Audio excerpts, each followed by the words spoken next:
And we're back, part 2. We're back. And all these wonderful things about being British.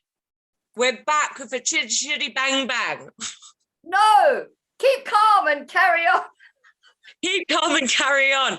Yes, I love how there's different like variations of that everywhere.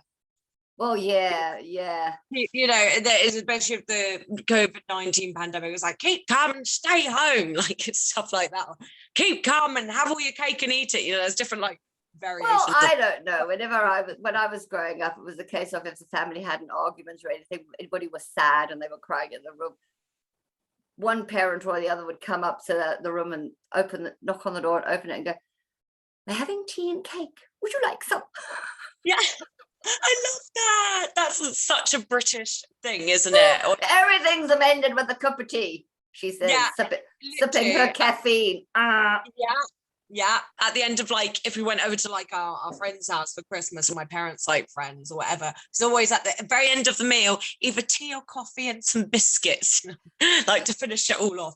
Very traditional, very British, you know, after all the wine and the boozing, you're like, okay, a cup of tea, anyone? And the cheese and biscuits? Yeah, you know, for the road home. A bit of caffeine after all the boozing, you know, might soak you up. You know. I'll never forget my nan's cupboard. She had this big sort of like pantry cupboard full of tin foods and things. And hers literally was, "There's always in case we have a war." That's hilarious. Yeah. Oh my gosh. I think the whole keep calm and carry on thing came from out of a war, you know. Everything's blowing up. Here, have a cup of tea, keep calm and carry on.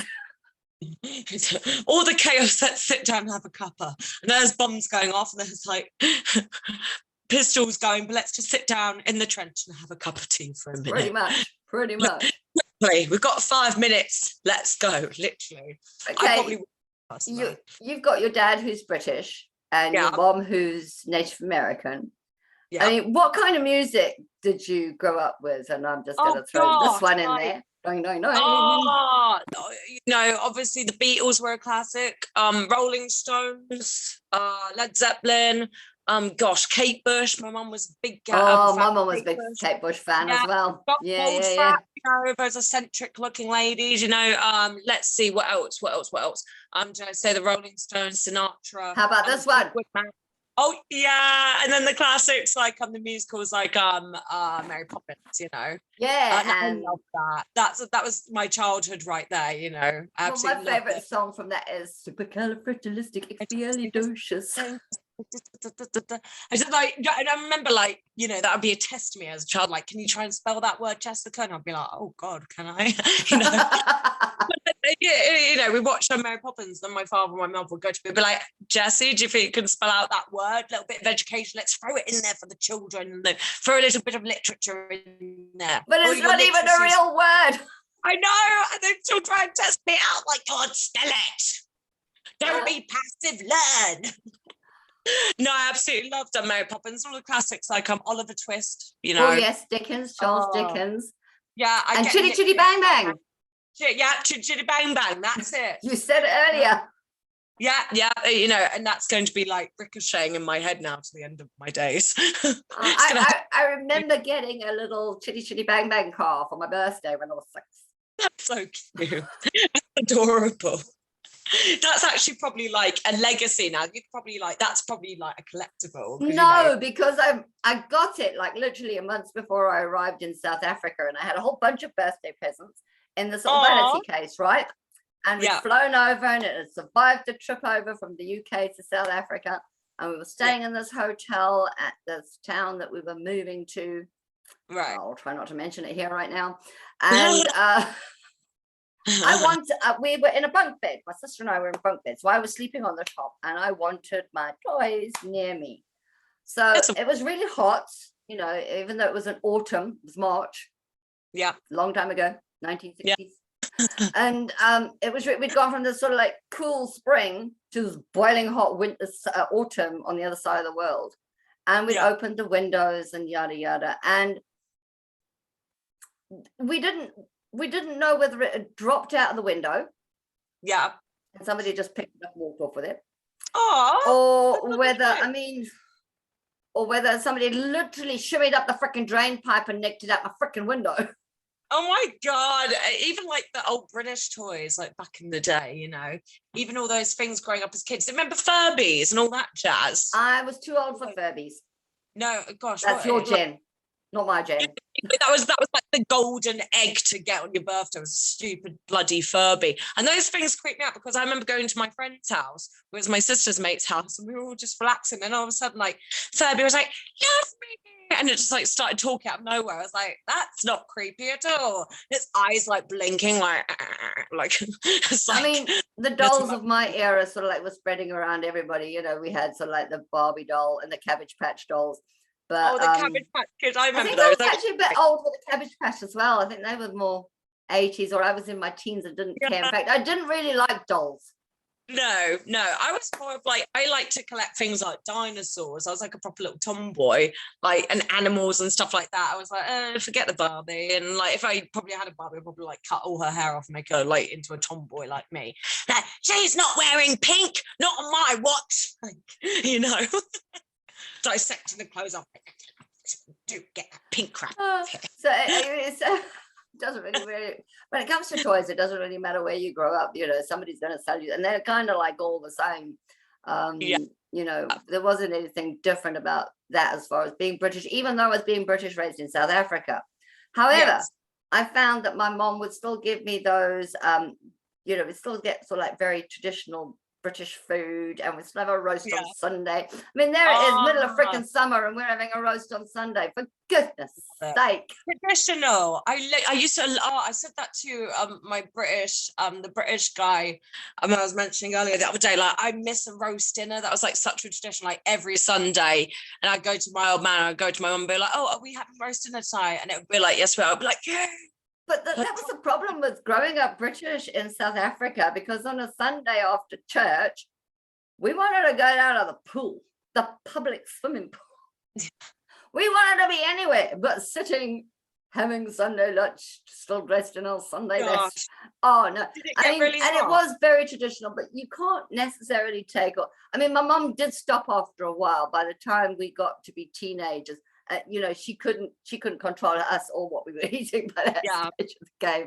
You know, it's when you get stubborn, isn't it? Like, I'm not eating that. I'm a big girl now. I can say what I want. You won't force me to eat at the table. You know, my gran was very clever because she used to make us what did she used to make us? I can't remember, but she always made the same casserole. That's another traditional British dish. Just put everything in one pot, cook it, make gravy, voila, dinner. Feed it to the kids. And you know, she was very clever because she used to make it into a game to get us to eat all our food. And she always served it in this beautiful porcelain bowl to me and my sister, and it was beautifully white, and it had like blue patterns all over it, you know, very traditional English, like with the cast in the background, the kings and queens. I know she'd always say to us, you have to eat your casserole quick, because if it reaches the bottom, the king's going to eat it instead and you're going to starve. So she literally used to make it into a game and be like, okay, yeah, right, like ram it in there. I was like, actually a really great tactic for a child to eat all their blood vegetables and all their meal, eat it before the king at the bottom of the plate gets it. So that's actually a really great manipulative technique to get the kids to eat all their food.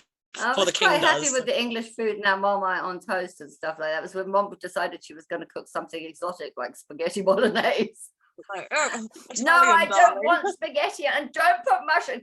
My mom used to put mushrooms in it. I'm like, take those mushrooms out. Oh yeah, I used to hate mushrooms when I was a child. My sister still now don't serve them raw.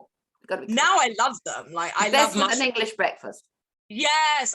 When they do like the big portobello mushroom, just it sounds so good. And my sister still calls them slugs right up until this day. Like, since she was a child, she goes, I'm not eating the slugs. Like, I'm not eating them, going nowhere near it. And up until this day, she's a couple of years older than me now, nearing 30, she's like, no, I'm not eating the slugs. And she'll literally breathe out to dinner. You should ask her if she eats snails. Yeah, exactly. Like, come on, then put a show on it, might make it better. But you know, like if there's like mushrooms on the plate, she'll literally yeet them to me in disgust. Like, she won't even say anything, she'll just chuck it onto my plate. No, my taste buds did grow up, and I love a stone bowl, but still don't put mushrooms in it. That's not where they belong. What else makes us traditionally British? Oh God! Do you know what that is? Do you know where I recognise it. It's at Anne Hathaway's house, and I don't mean Anne Hathaway, the actress nowadays, who's like big in film. Can you imagine? I'm talking Shakespeare's wife. Hello. I'm talking Shakespeare's wife. You know. Yeah. But look how beautiful that is. Like, you know, I show a lot of my Canadian friends, especially, you know, my girls, you know, friends that I've befriended from the salon. They're very into their spiritualism, and you know, they claim to their Wiccans basically. And when I show them things like this, like they're like, oh my god, it's like something out of a fairy tale. They're like, I want to live there because it's like so green. You've got the cute little thatched roof. You've got the Tudor beams. Yeah, but that is in spring. Yeah, or summer. In winter, winter is not that fine. Don't look at it in the winter time. It's not worth looking. And traditional British, I mean, I should have had a picture with rain here. Oh, all right.